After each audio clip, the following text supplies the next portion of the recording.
복음 14장 1절, 2절, 10절, 11절, 4절 보겠습니다. 이틀이 지나면 유월절과 무교절이라 대제사장들과 서기관들이 예수를 흉계로 잡아 죽일 방도를 구하며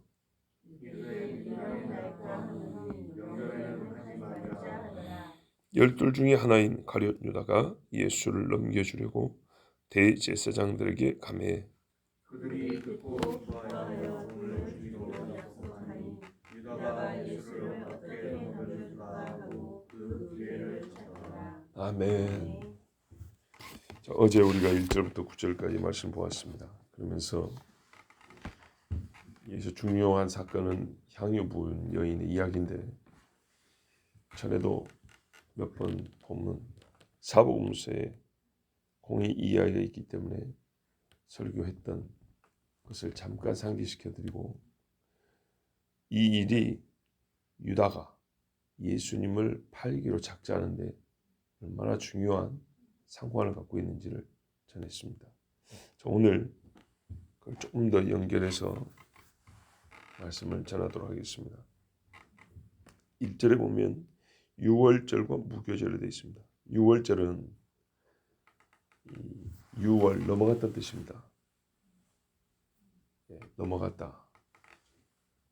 죽음의 사자가 양의 피를 보고 넘어갔다. 이 6월이고, 무교는 누룩이 없다. 히브리 달력 아비벌 14일에, 우리식으로 하면 1월 14일 6월절이고, 그 뒷날부터 일주일간 무교절입니다. 하루 차이가 나죠. 그런데 실제로 무교절이 15일부터인데 14일 6월절 되기 전에 누룩은 다 치우고 그걸 일주일간 유지하기 때문에 6월절 날부터 실제로는 무교절이 시작이 된 거나 마찬가지라서 6월절과 무교절은 함께 묶어서 이렇게 말합니다.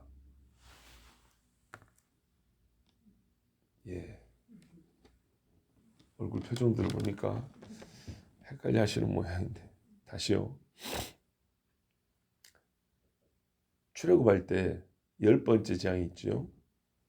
10번째 재앙이 내리던 그날 장자들이 다 죽임을 당할 때 피를 보고 하나님의 천사가 넘어갔다 그랬어요. 이게 한자로 6월이라는 뜻입니다. 넘어가다 그 말이에요. 그게 14일이라고요. 14일 밤. 그리고 15일부터 넘어간 그 다음 날부터 이스라엘이 일주일 동안 누룩 없이 지냅니다. 하루 차이가 난다고요. 14일 6월절, 15일부터 일주일간 무교절. 그런데 14일이 6월절이고 15일이 무교절이 시작한다 해서 누룩을 15일 가서 치우면 치워지냐? 안 치워집니다. 14일 6월절 되기 전에 다 치웁니다. 그리고 6월절을 맞고 그 치워진 상태에서, 누룩이 없는 상태에서 일주일이 갑니다. 그러니까 6월절과 무교절은 날짜는 하루 차이지만 기간은, 무교절은 15일 시작해서 이제 일주일 쭉 가는 거고요.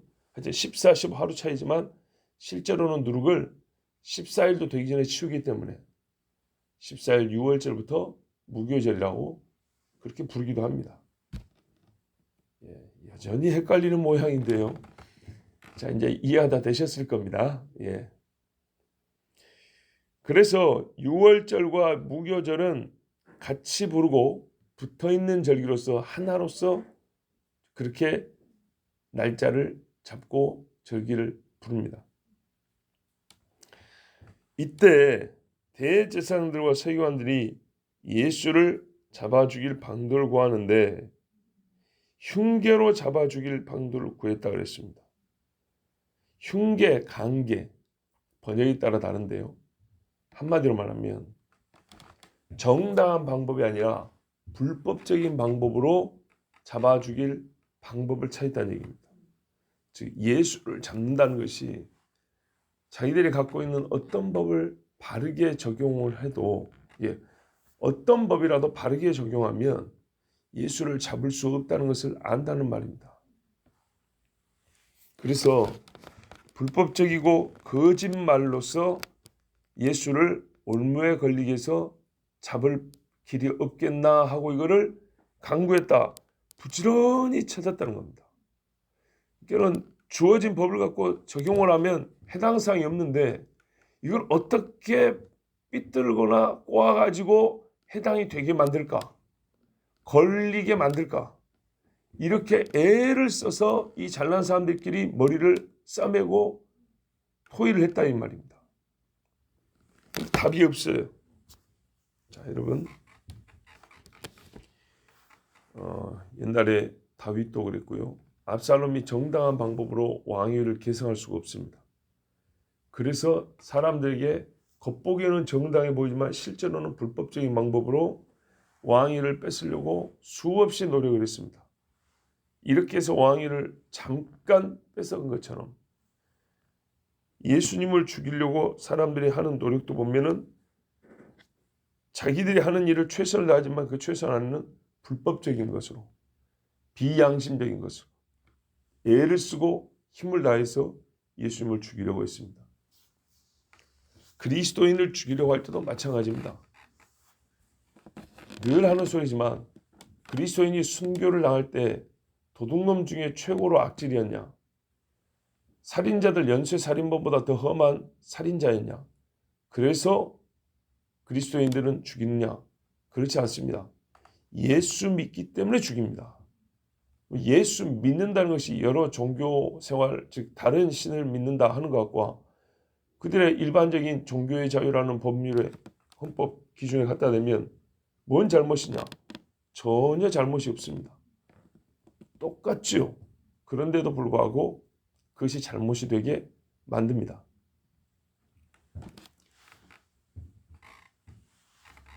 이 산자람은 절이 많죠. 하루에 절에 사람들이 얼마나 많이 들어다니는가. 시간 있으면 한번 가서 아침에 딱 앉아서 한번 봐보세요. 몇 명이 들락날락 하는가. 여러분 진짜로요. 5시잖아요. 5시인데 산에 400m, 500m에 있는 절에 지금 이 시간에 불공대로 올라간 사람도 있습니다. 새벽예배 마치고 산에 기도한다고 올라가면 보통 6시에 시작하고 올라간다 치면 아니면 6시 반 7시에 간다 치면 벌써 내려오는 사람들이 있습니다. 이 사람들이 일찍하니 산꼭대기를 간 사람들도 물론 있겠지만 시간을 계산해 보면 불가능한 시간입니다. 중간쯤에 있는 절에 갔다 오는 사람들입니다. 복장이나 시간대를 보면. 그리고 가다가 새벽에 가다 보면 바위 밑에 촛불 켜놓고 불상대 세우는데 거기 사람들이 왔다 갔다 합니다. 불교인들의 정성이 얼마나 대단한지 아십니까? 우리만 새벽 기도한 줄 알죠? 아니요. 새벽 공양 드리는 사람들이 셀 수 없이 많습니다.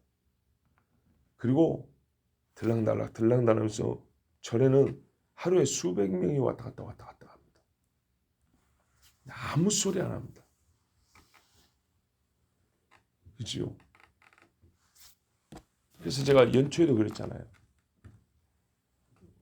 한번 범주를 나눠가지고 조사를 해보면 과연 코로나 바이러스 걸린 사람 중에 불교인, 종교 분포도를 따져보면 몇 명이나 될까? 우리나라는 기독교인보다 불교인이 더 많습니다. 예, 분명히 더 많습니다. 그런데 이 부분은 아무도 통계를 낼 생각도 안 합니다. 제가 지금 무슨 코로나 이야기를 하려는 게 아니고 그만큼 세상에서는 교회에 대하여 말 그대로 불공정한 처사를 하고 있다는 겁니다. 또 하나 재밌는 게 한편 고마운 게 하나님의 은혜로 생각되는 게 뭐냐면 체육시설이 많이 있지 않습니까? 운동시설, 실내 체육시설이 굉장히 다양하고 많은데 몇 군데만 허용을 해줬답니다. 태권도 도장, 발레 연습장, 헬스장. 그럼 나중에 유도는요?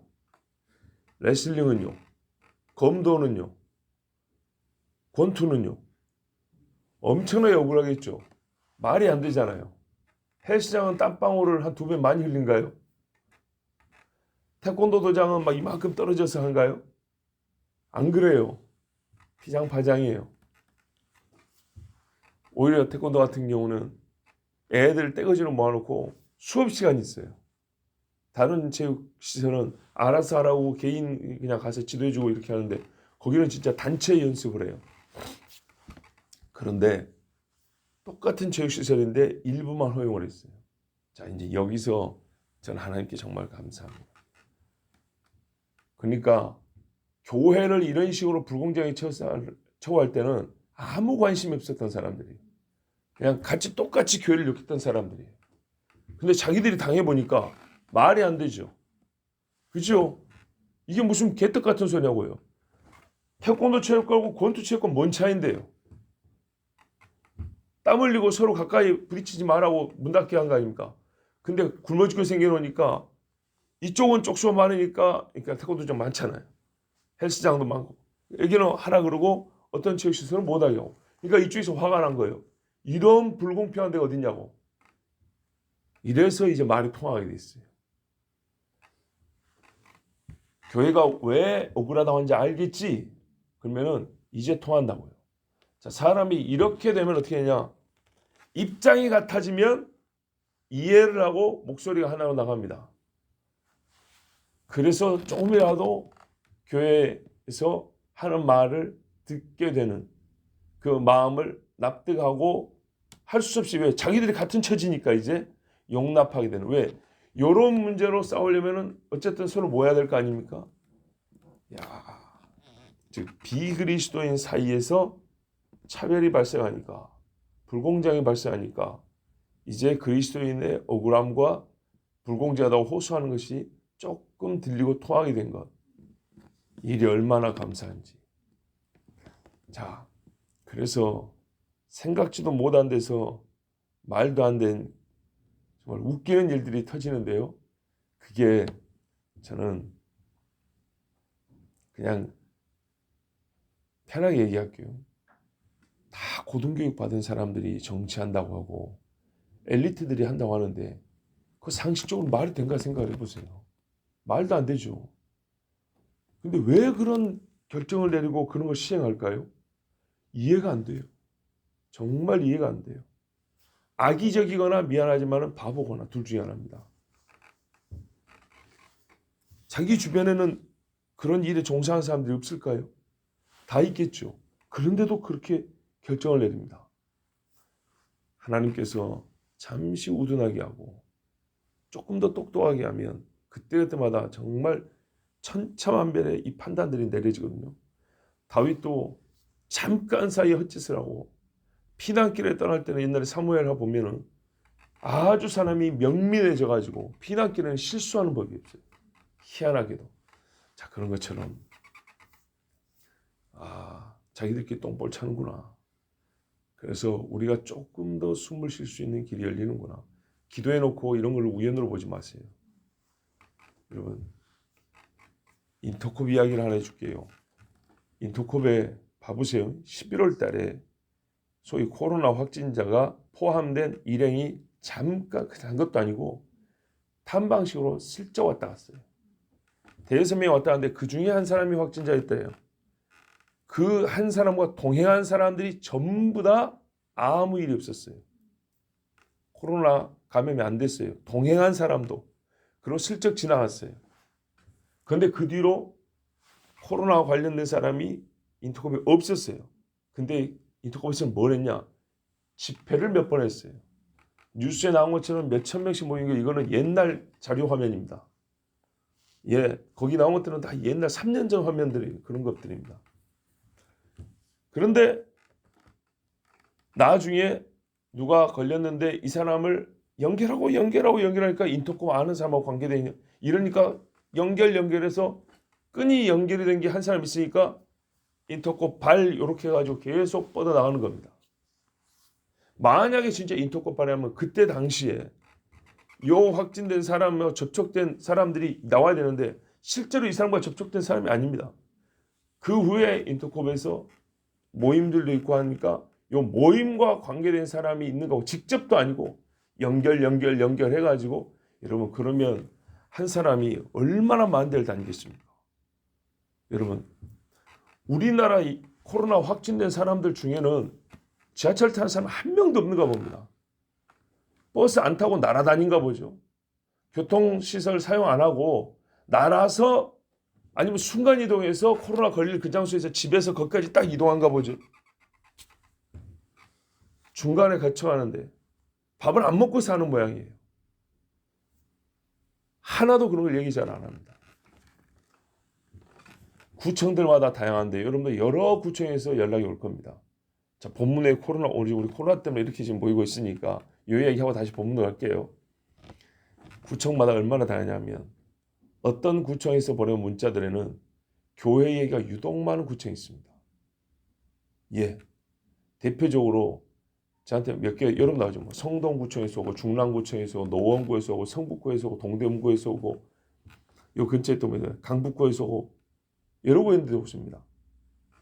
그런데 저에게 이렇게 몇 군데 구청에서 오는데 꼭 교회를 걸고 넘어지는 구청이 눈에 띄는 구청이 두 군데 있습니다. 중랑구, 노원구. 중랑구, 노원구 거기에는 보면 교회가 많이 나옵니다. 그 다음에 성북구. 뭐 거기서 유독 그렇게 발생했는지 모르지만 희한하게 우리가 동대문을 사니까 동대문은 빠짐이 없겠죠. 지금까지 제 기억으로는 동대문구에서는 교회 관련 이야기가 한 적이 한 번도 없습니다. 통계적으로 동대문구에서는 교회 다니는 사람이 확진된 사람이 없을까요? 근데 문자가 없어요. 다른 구에는 유독 교회에 다니는 사람이 많이 걸려서 막 어느 교회 지나간 사람, 어느 교회 관련자들 검사 받으세요 막 이런 얘기가 그 동네만 교회 다니는 사람이 걸려서 그랬을까요? 그렇지 않습니다. 걸기 나름이라는 얘기입니다. 지금 1년이 지났는데 말이죠. 유독 많이 오는 데가 있고 전혀 안 오는 데가 있고 이런 차이가 있습니다. 자, 그래서 참 이게 불공정하구나라는 것을 이제 누적된 자료를 통해서도 짐작도 할 수 있는 그런 징계가 됐는데 그래도 누가 우리 말을 들어줍니까? 근데 자기들끼리 억울한 일을 하고 나니까 들어줍니다. 옛날 같으면 인터컵이나 초창기에는 교회 얘기 나오면 머릿기사입니다. 1번 기사. 근데 이번에도 인터컵 같은데 없애버리려고 작정한 것을 진작부터 연초부터 예상을 했었습니다. 작년 연초에. 신천지 다음에 기독교인들 중에 대부분은 그 다음에는 인터컵 치겠구나라는 게 작년 연초 예상이었습니다. 예, 진짜 예상이었어요. 근데 연말까지 와도 이게 잘 안 되죠. 희한하게 잡았다 했는데 5명 중에 한 사람이고 슬쩍 지나갔다 이렇게 돼 있고 그것도 또 한 달 지나서 뒷북을 쳤어요. 어떻게든지 연결 잡았고 한 달 지나서 관계된 사람 나왔어 이렇게 하려고 그랬는데 동부구치소가 나왔죠. 동부구치소가 터지니까 인터컵 기사 아무리 뜨더라도 1번으로 뜨지를 못해요. 절대로 안 돼요.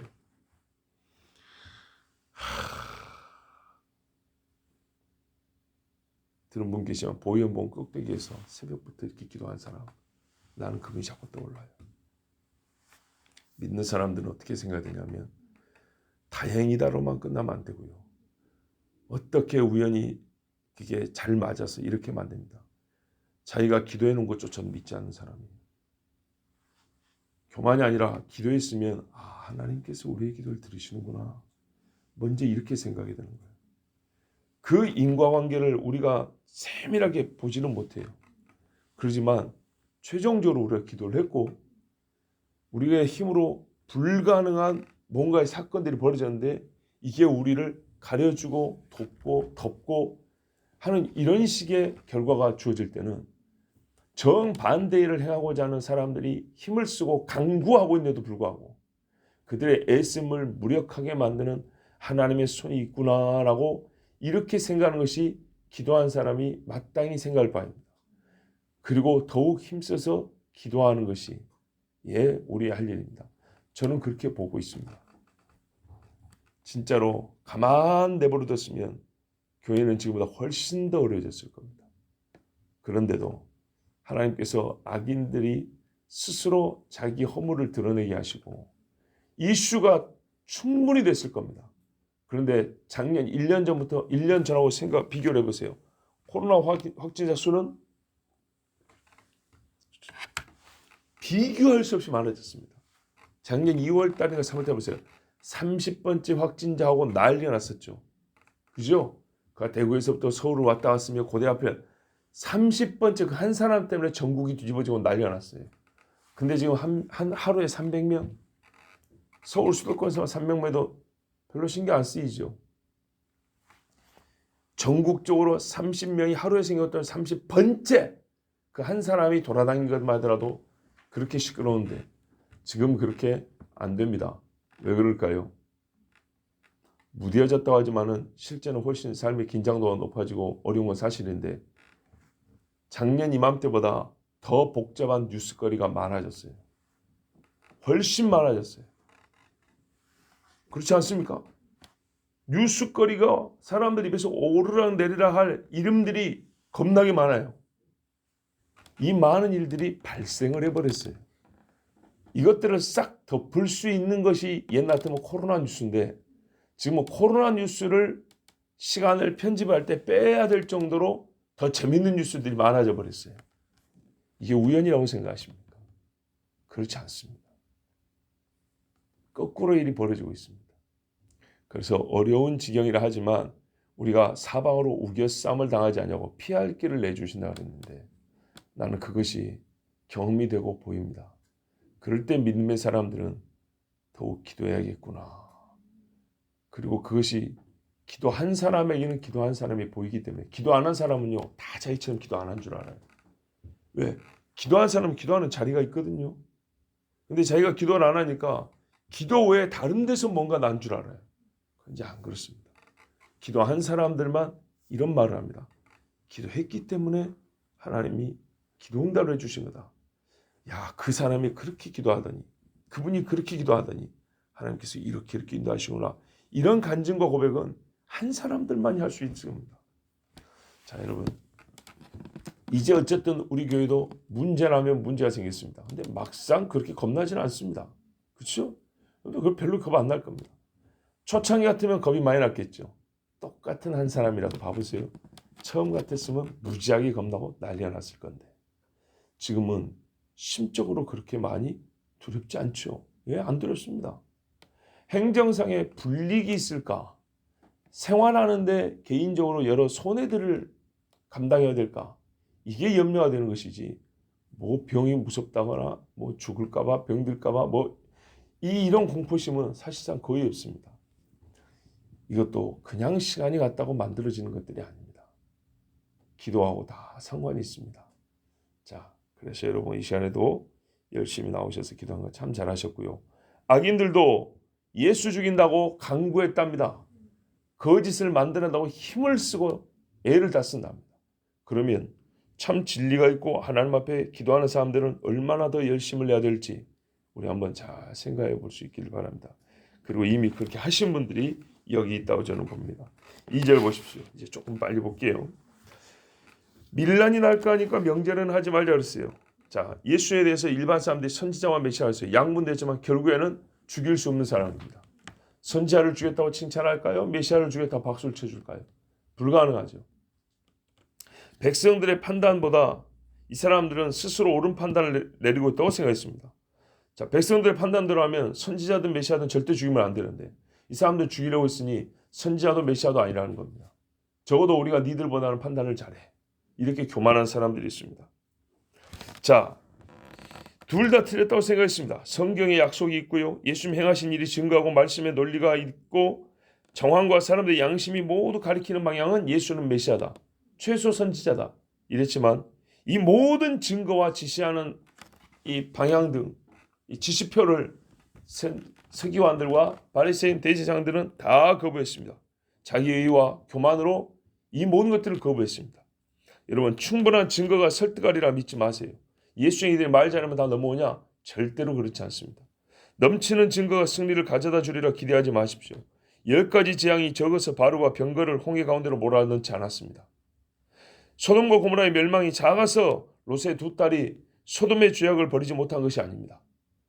많고 커도 사람은 증거가 아니라 성령의 임재와 감동에 따라서 그 심령이 변화됩니다. 우리가 기도할 바는 이것입니다. 우리가 말 잘해서 이기해 주세요. 아닙니다. 한마디로도 이길 수 있고 천마디로도 못 이길 수가 있습니다. 이 사람들은 자기들의 손익을 계산했습니다. 그래서 이 많은 사람들이 예수님을 선제로 하니까 우리도 최소한 그렇게 봐야 되지 않을까? 이렇게 하지 않냐고 손해와 이익을 계산해서 때만 바꿨습니다. 예수 죽이려는 생각은 여전하고 때만 미루자 이렇게 얘기했습니다. 예수 죽이는 다른 때를 찾지 절대로 그 때 자체를 포기하지는 않습니다. 끝까지 예수를 죽이겠다는 생각입니다. 마귀의 마음이 이러한데 예수를 무조건 죽이겠다. 기회를 봐서 어쨌든 죽이겠다. 예수 믿는 사람들은요. 혹 지금은 아니더라도 어쨌든 내가 너에게 전도하겠다. 내가 이 집에 지금은 기회가 안 되지만 언젠가 내가 반드시 가정예배 드리는 날을 세우겠다. 이런 뜻을 가지고 하나님 앞에 기도하는 것. 마귀의 사람들도 이 정도라면 우리는 믿음의 사람, 빛의 사람들은 이런 생각을 해야 합니다. 자, 10절을 보십시오. 가룟 유다가 예수를 넘겨주려고 대제사장에 갔습니다. 그 중간에 여인의 향유 부임을 보고 기폭은 폭발을 일으키는 것을 말합니다. 폭탄이 있어도 뭔가 땡겨줘야 뻥 터집니다. 이게 뭐냐면 여인의 향유 부임 사건이었습니다. 예수님 앞에 착한 일 했다고 칭찬을 들었어요. 꾸짖었던 나는 간접적이지만 도적놈이라는 마음이 드러나 버렸어요. 그래서 악심이 폭발했다고 말했습니다. 그래서 예수를 죽이려고 유다가 작정을 했습니다. 자기의 부끄러움이 드러났을 때 사실상 처음 드러난 겁니다. 가룟 유다가 그 도적의 심보가 3년 동안 들키지 않았습니다. 근데 지금 예수님이 너 도적놈아 이렇게 하지도 않았습니다. 도적의 심보가 살짝 비쳤고 그게 드러나 버렸습니다. 그런 것 갖고도 유다는 더 이상 견디지를 못하고 예수를 이제는 죽여야겠다고 작정을 해버렸습니다. 자, 사실상 도적의 심보가 처음 드러난 것이지만 유다는 바로 이때 예수 죽이려는 마음을 확정시켰습니다. 시간의 다소, 많은 시간을 주고 적게 시간을 주고 이것이 항상 심정의 강약과 확정성을 대변해 주지 않습니다. 시간이 많이 갔기 때문에 악한 마음이 생기고 확정이 되고 시간이 적기 때문에 악한 마음이 작고 확정이 안 되고 그런 건 아닙니다. 딱 한 번으로도 이런 일은 있을 수 있습니다. 시간이 짧아도 뜻은 강할 수 있습니다. 회심의 마음이 그러하듯이 배도의 심리도 그렇습니다. 시간이 짧아도 어느 날 예배 한 번도 왔는데 그 자리에서 돌아서는 사람이 있습니다. 그런 것처럼 거꾸로도 똑같다 이 말입니다. 시간이 많이 걸리고 있지만은 딱 한 번으로도 배도하는 수도 있습니다. 유다는 누가 대제사장에 갔죠. 누가 예수를 죽이는지 알고 있었습니다. 대제사장들이 단 한 번도 예수를 죽이려고 실제적인 동작을 취하지 않았었습니다. 말로 빌미를 잡으려고 왔죠. 그건 예수님이 속을 알고 계신 것이지 주변에 보는 사람들은 그 자체를 예수를 죽이려고 한다고까지 판단 내리긴 좀 어려웠습니다. 논쟁 한마디 한 것 같고 사람을 죽이려고 한다. 이렇게 판단 내리긴 좀 어렵거든요. 유다는 잘 알았습니다. 바리새인들의 얼굴을 보고 마음을 알았습니다. 유다는 예수를 떠났을 때 어디로 가야 할지 방향을 정확히 잡고 있었습니다. 사람은 마음이 같은 사람에게로 얼굴을 돌리고 발걸음을 옮깁니다. 술 잘 마시는 사람이 찾게 되어 있습니다. 음란한 사람이 밤길을 걷기 좋아하는 사람을 친구 삼게 되어 있습니다. 반대도 마찬가지입니다. 세상에서 나온 사람은 갈 곳을 압니다. 예수께로밖에 갈 데가 없습니다. 세상으로 들어간 사람은 바로 대제사장에게 갑니다. 가룟 유다가 얼마나 적극적이고 능동적으로 생각하고 행위를 하는지 보세요. 이 사람은 12 가운데 하나였습니다. 단지파는요. 하나님 주신 자기 기업을 버리고 떠난 사람입니다. 사탄은 유다서에 보면 자기 지위와 자리를 버리고 떠났다 그랬습니다. 가룟 유다는 영광의 자리를 버리고 본래 제자리, 도적의 자리로 돌아갔습니다. 유다가 오니까 이 사람들이 너무 기뻐했어요. 유다의 말을 들었어요. 먼저 매수한 게 아닙니다. 유다가 배신을 했어요. 유다의 계획을 들었습니다. 우리가 아무리 머리를 굴리고 모아도 생각을 못했는데 그것이구나. 바로 좋다. 돈을 달아줬습니다. 자, 유다가 매수당한 것이 아니고 자기를 먼저 판 겁니다. 그리고 예수를 판 겁니다. 대제사장들과 서기관들은 듣고 기뻐하고 돈을 줬습니다. 듣고 기뻐하고 돈을 주다. 순서는 매우 논리적이고 이치에 맞습니다. 문제는 무엇인가입니다. 이제 이것이 논리적으로는 참 잘 맞는 건데 과연 이것이 옳으냐의 문제는 무엇을 듣고 기뻐하고 돈을 줬냐의 말이죠. 예수를 팔 것을 듣고 기뻐하고 돈을 줬으니 둘 다 악한 사람들입니다. 세상 끝에 일어날 일도 이와 같습니다. 배도자는 목숨이 아까워서 배신하는 게 아닙니다. 자기 목에 칼이 들어오기도 훨씬 전에 먼저 가서 돈을 탐내어 예수를 팝니다. 교회와 성도를 팝니다. 대개 배도자는 이런 식입니다. 1000명이면 990명이 칼이 들어왔기 때문에 믿음의 사람들을 고발하는 게 아닙니다. 돈 때문에 칼이 오기도 한참 전에 발각되지도 않고 별 위험도 없는 사람들을 먼저 갖다가 바치는 겁니다. 그러나 한편 유다의 거래는 생각보다 어려운 것이었습니다. 여러분 생각해 보세요. 이틀 동안 기회를 찾아야 됩니다. 그리고 성공해야 합니다. 이틀 동안. 그렇지 않으면 돈을 기원해야 됩니다. 꼭 6월절이 아니더라도 언젠가 넘겨주면 되는 거 아니냐? 그렇게 생각할 수도 있죠. 그럴 수 있지만 이 사람들은 예수님이 예루살렘에 계시는 동안 처리하고 싶었을 겁니다. 왜? 그들이 지금 힘을 쓸 수 있는 곳이 예루살렘 아닙니까? 백성의 밀란을 걱정하지 않고 유다의 제의를 받아들이지 않았지 않습니까? 받아들이지 않았습니다. 그러니까는 무슨 말이냐면 백성의 밀란 때문에 예수 죽이는 때를 옮기자 그랬죠. 근데 유다가 제의를 하니까 때를 불문하고 제의를 받아들였어요. 백성의 밀란이 염려되어 있지만 네가 말하는 식으로 넘겨받으면 밀란 걱정 안 해도 되겠다. 그러니까 이왕이면 요참에도 상관이 없다라는 거 아닙니까? 그럼 되도록 빨리 하고 싶겠죠. 그렇다면 유다도 부지런히 찾아야 되는데 가장 약속 이행의 짧은 기간, 서로 합의하고 원한 기간은 앞으로 이틀입니다. 유다에게도 이건 쉬운 일이 아니었습니다. 유다를 편들어 준 게 아니고 그 쉬운 일이 아닌 게 유다가 그 쉬운 일 아닌 일을 유다가 해치운 것을 한번 우리가 생각해 보자는 겁니다. 자, 만일 제자의 배도로 잡아 죽이는 것까지 밝혀지면 대제사장과 바리새인들은 더욱 곤란한 빠집니다. 예수가 의롭다고 해서 못 잡아 죽이고 있는데 그것도 억울하게 제자가 배신해서 잡아 주겠단다. 서로 돈 거론해서 예수를 잡았다면 저런 제사장 썩을 놈들 그래 역시 도적놈들 맞네하고 여론이 훨씬 안 좋아지겠죠. 이걸 들키지 않고 해야 됩니다. 분위기 반전할 수 있는 뭔가 꼼수도 또 만들어내야 됩니다. 그런데 이것을 유다나 제사장들이나 이틀 안에 하기로 결정을 했습니다.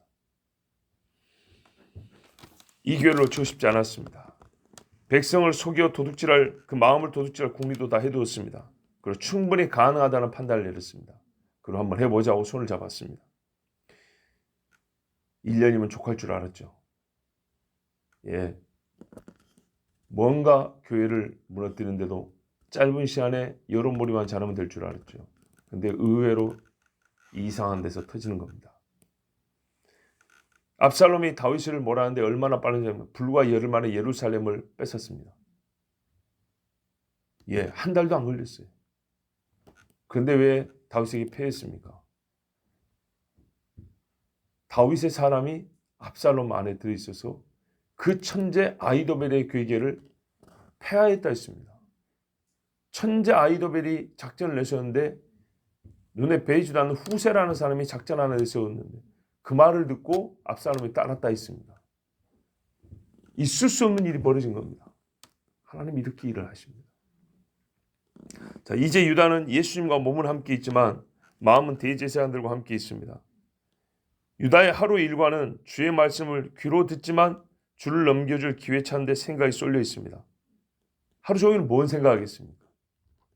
주님의 선하고 인자한 얼굴을 보면서도 받은 돈을 개어내지 않기 위해 예수 속일 생각으로 주님 앞에 거짓 미소를 짓습니다. 예, 선생님이 이럽니다. 속으로는 걱정이죠. 예수님의 주 사역지가 갈릴리입니다. 이곳 예루살렘이 아니었기 때문에, 항상 예루살렘에 계시지 않았기 때문에 전부터 이곳에 오시면 하시던 일을 떠올려야 합니다. 유다도 자주 얘기 안 와봤어요. 근데 여기 예루살렘에서 넘겨줘야 돼요. 자기가 지형, 지물도 잘 알아야 되고 때도 잘 알아야 돼요. 예수님이 예루살렘 오면 뭐 하셨더라? 이게 훤히 보이고 꿰고 있어야 넘겨줄래도 넘겨줄 수가 있어요. 근데 맨날 갈릴리에 있어 놓으니까 갈릴리 같으면 루트를 알겠는데 예루살렘에서 뭘 할지 어떻게 아냐 이 말이죠. 이번에도 보니까 맨날 성전 다니고 이렇게 했는데 또 다르다고요. 자, 겟세마네 동산에서 기도하시던 일은 베다니에 가서, 잘 들어보세요, 베다니에 가서 주무시는 일만큼 자주 하시지 않았습니다. 앞서 들은 대로요, 6월절 닷새 전에 예수님이 예루살렘 오셨는데 저녁 되면 베다니로 가시고 저녁 되면 베다니로 가셨지, 저녁 되면 겟세마네 가시고 저녁 되면 겟세마네 이렇게 안 했다고요. 근데 예수님을 베다니에서 넘겨준 게 아니라 겟세마네에서 넘겨줬다고요. 이게 확률적으로 얼마나 어려운 건지 아십니까?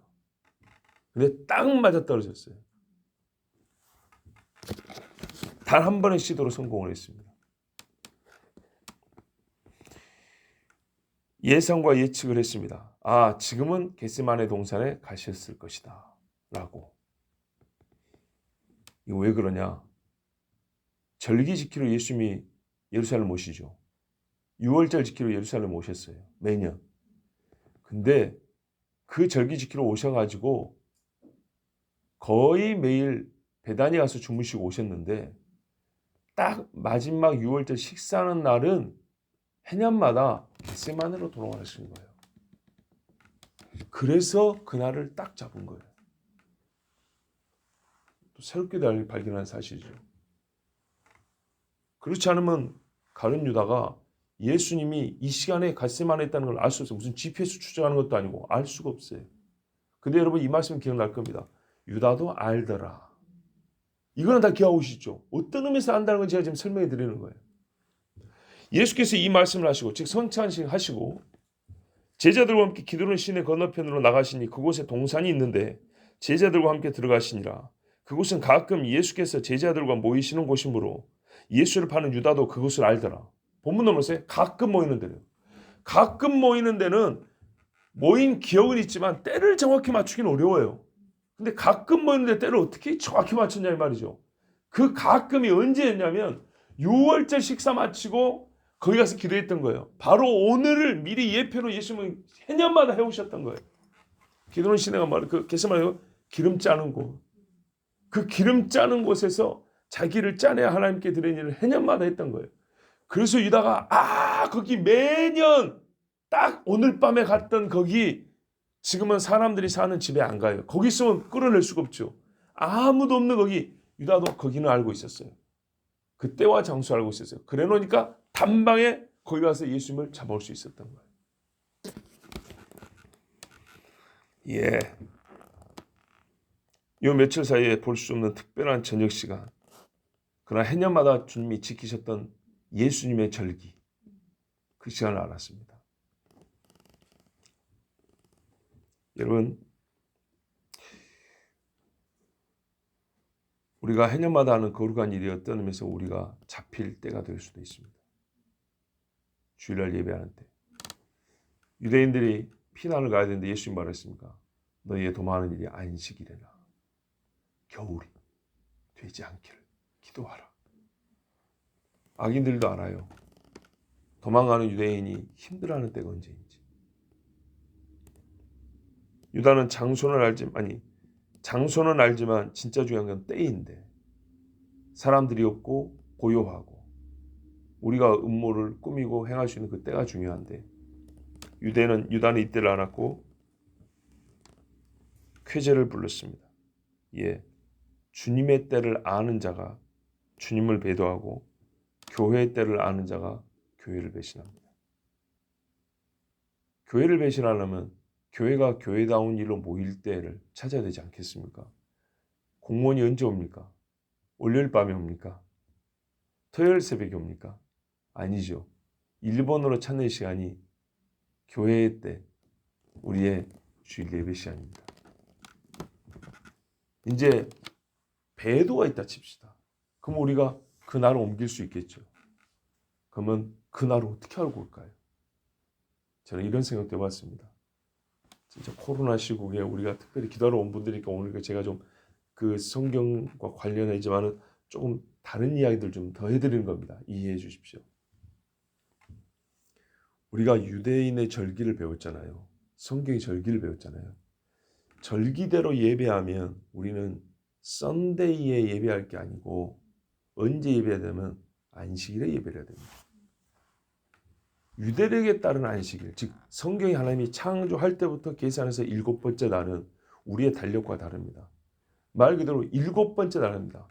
창조할 때로부터 7번째 이라고 우리가 쓰는 이 그레고리 달력이라는 건 중간에 달력이 만들어진 겁니다. 끄트머리가 안 맞아떨어져요. 그리고 7번째로 하다가 달이 끝나요. 한 달이 끝나면 멈춰 있다가 초승달이 뜨면 다시 1일이 시작합니다. 그러니까 역시 우리의 30일, 31일, 28일, 29일 요 달력하고 안 맞아요. 달은 항상 28일 내지는 29일 주기로 떴다 떴다. 즉 음력이란 말입니다. 그런 생각도 해봤어요. 우리가 아예 예배 시간을 옮기면 차라리 진짜 성경력으로 돌아가서 안식일을 우리의 예배 시간으로 잡으면 되겠다. 완전히 절기로 불임에 모이고 안식일에 모이면 우리의 달력으로 안식일이 월요일이 될 때가 있고 우리의 달력으로 월화수목금 계속 바뀝니다. 그런데 그게 우리의 달력으로 다른 것이지만 성경의 달력으로는 그게 맞는 겁니다. 지금 그렇게 예배드리는 교회가 있어요. 코로나 때문이 아니라 원래부터 그런 교회가 있어요. 원래부터. 하나님의 달력을 깨달음부터 그러면 우리가 지금부터 예배를 여기에 맞춰 드린다고 그렇게 예배 시간을 아예 바꾼 교회가 있어요. 그리고 수년 동안 그렇게 해오는데 마침 코로나가 딱 터진 거예요. 그 교회는요. 주일날 와서 단소리라도 사람이 없어요. 그럴 수밖에 없는 게 성경력에 따르면 이번 주는 수요일에 안식이었던 거예요. 그래서 수요일날 모셔 예배를 한 거예요. 자동적으로 어떻게 해요? 피할 길이 되는 거죠. 이런 생각도 해봤어요. 그런데 이게 소위 썬데이 빨간 날에 익숙해 있는 그리고 그렇게 그게 전통으로 받아들여져 있는 우리가 이게 생각 쉽게 바꿀 수 있겠냐? 어려운 이야기죠. 그래서 차마 그런 이야기까지는 못했어요.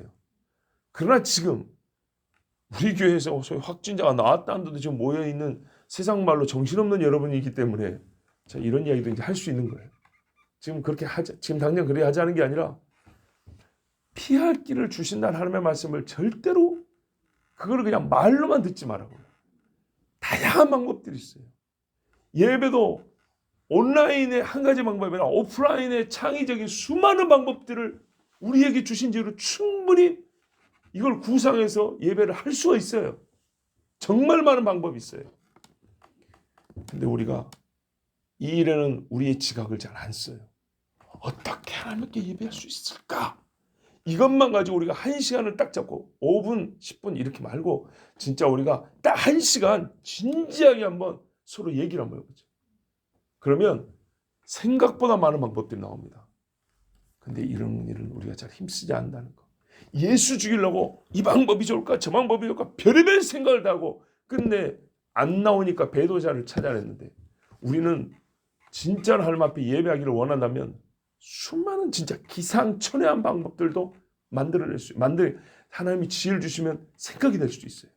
그리고 그 중에 합당한 것들을 선택할 수도 있어요.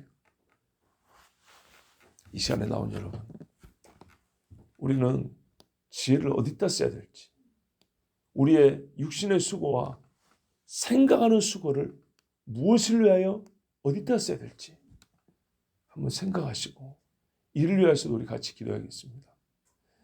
예배 시간을 그냥 옮기고 그냥 바꾸고 라는 것보다 똑같이 바꾸고 옮긴다면 본래 시간으로 돌아간다면 그것은 얼마나 더 유익하고 옳고 좋겠습니까? 자, 그러나 이 모든 것은 사람은 육을 갖고 있어서 변화에 대한 어려움이 있기 때문에 역시 기도하고 훈련과 준비 시간이 또 필요합니다. 역시 우리가 이왕 모였으니까 같이 기도해야겠습니다. 자, 여러분 내일은 이렇게 길게 안 할게요. 오늘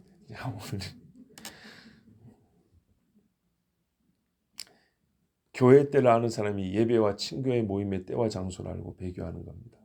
그래서 더 괴로운 겁니다.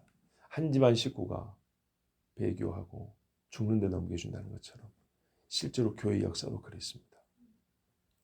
유다와 반대로 예수님은 자기 생명을 내놓아야 할 줄 알면서도 가시던 곳으로 가셨습니다. 예수님 몰랐을까요? 알고 가셨습니다. 모든 것을 잃을 것을 알면서도 사랑하는 제자를 마지막으로 보기 위하여 예수님의 시각에서는요, 떠난 유다를 다시 볼 수 있는 시간입니다. 떠난 유다에게 떡을 줬지만 떠난 유다에게 말씀하심으로써 그가 다시 돌아올 수 있는 최후의 기회를 줄 수 있는 시간입니다. 그래서 예수님은 자기 몸을 내던졌습니다.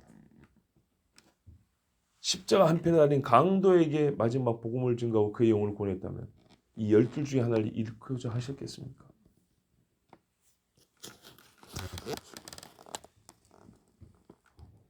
자기가 팔릴 동산 한가운데로 예수님은 걸어가셨습니다.